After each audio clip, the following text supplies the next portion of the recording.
Hello everyone, welcome back. I want to talk a little bit more today about the coronavirus home defense plan, and I wanted to focus in on the actual home defense plan rather than the overall strategy that I talked about in the last video. Okay, if you haven't seen the first video on this, go check it out because it'll kind of give you the whole strategic plan. Here, I just want to focus on the actual defense of the home. Okay. And like I said in the earlier video, you gotta have the right guns, and the right guns is the same thing that SWAT teams use nowadays when they go into into any residence, right? And if they're trying to execute a high risk warrant, okay, what do they have? Okay, they're not holding shotguns, they're not holding pistols, right? The pistols are in the holster, but their primary gun is an AR-15 with a red dot scope on it. And a light that's about 1,000 looms. Okay, so that's what you want to have. You want to have the same thing that the police use to defend themselves. Okay, and it doesn't make a difference whether they're going into an apartment or whatnot. They're using AR-15s for any high risk warrant executions. Okay, and the other thing is that an AR-15 is really easy to shoot. So it's easy to train your wife on it. It's easy to train your neighbors on it. I talked about this in the prior video. You want to have enough guns, not just for yourself, but also for your other members in your household and also for your neighbors, because you may have to depend on your neighbors to help reinforce your defense, right? You want to have a network of neighbors to, where you can basically defend each other in a situation where the police are not expected to show up to reinforce you. But your neighbors may not have AR-15, so you gotta make sure that you're able to supply them with enough guns so that they can protect you. Okay, so on guns, AR-15, and then you gotta have a plan. Okay, you want to pick a safe room in your house where you're gonna make your stand. Basically, all the people in your household, they gotta know where they're gonna go so that they are behind you, not in front of you. Okay, and this is something that you should drill, that you should plan, that you should rehearse. So for most people, it's the master bedroom, but it can be any bedroom. You want to look at the layout of your house to make sure that whatever direction that you are most likely to be shooting in, it's a safe direction. As far as when the bullets are traveling in that direction, if they go through the walls, you want to situation it so that they're not going directly into your neighbor's house. So one bedroom may be better than the other. Okay, so that's a consideration. Now, in my particular case, I want to get the family upstairs.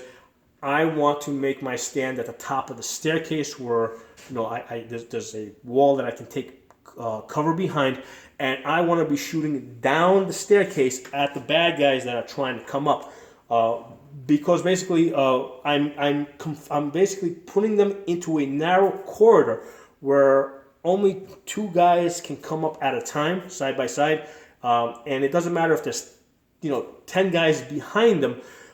They're all in a tight corridor, so if I open fire, AR-15 rounds are great because they will go through multiple bad guys. If I unload down the staircase, okay, I can pretty much eliminate that threat because they're all confined. Okay, so that's, again, this is all part of the planning. You decide where you want to engage them. I would rather not engage them on the first floor. Okay, your situation might be different. I would rather not engage them on the first floor. The reason is because I got lots of windows on the first floor, and it might be possible for bad guys outside of the house to see me and shoot me from the outside. Okay, now of course I have blinds. I have I've in a situation like this, I would basically make it so that people can't look into the house through the windows. But again, that you may have them breaking in through the windows. On the first floor, there's sliding doors that are easy to break. So again, there's multiple directions where I could be attacked from on the first floor that I would rather not put myself in that situation. I want to put myself in a situation where I'm shooting down a narrow corridor where all the bad guys are tightly confined. Okay, another option for me would be the basement, because again, basement, one staircase going down, right? And I wouldn't actually, if I was gonna put myself in the basement, I wouldn't position myself in front of the staircase over here. So here's the basement. I wouldn't position myself here. I would actually position myself on the back side, because like most basement staircases, you can see through the steps. So from the back side, I can see people coming down. They can't see me. So that would be a good way for me to engage, from the back of the staircase. Okay, so again, this is something that I've thought about. And again, I know, what direction the bullets would be going through, once they go through the bad guys, if they go through the house, where they're going to end up in. And I've already identified that as a safe direction to be shooting in. So I'm not shooting at my neighbors, okay?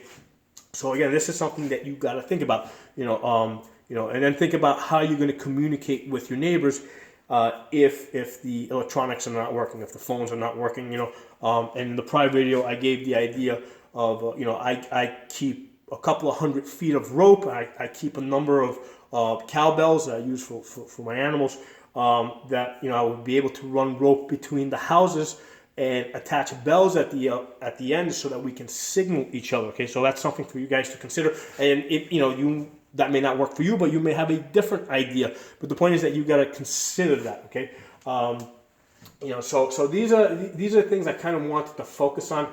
I don't think it got enough attention in the first video that I did. You wanna have a plan in advance with your neighbors, so that they're not shooting into your house. You want to make it clear to them that they're going to be shooting at what are obvious bad guys outside the house. Okay, and that said, you got to be careful about not going outside your house. Okay, you got to stay inside the house, because if you go outside the house, there's a good chance that you'll have your own neighbors shooting at you. So again, this is something that you got to think about. If you can get yourself some of those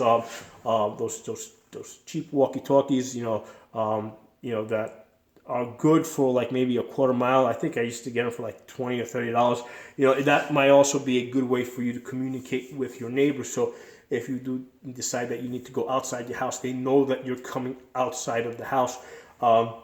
You may also, you may also develop a system with like light flashing each other. So if you come out of the house, you have a light on your rifle, you flash in the direction of your neighbors, let's say like 3 times, and they flash you, and you wait for them to flash you back 3 times. And if you see that, then you know that they know that it's you, or that they know that it's safe, whatever. But the point is that it's a way for you guys to signal each other with lights, okay? And what the lights might mean different things. It might mean that you're coming out, or that that the situation is now safe and they no longer need to be shooting at you, or shooting in at people around the house, whatever it is. But these are all things that you have to think about.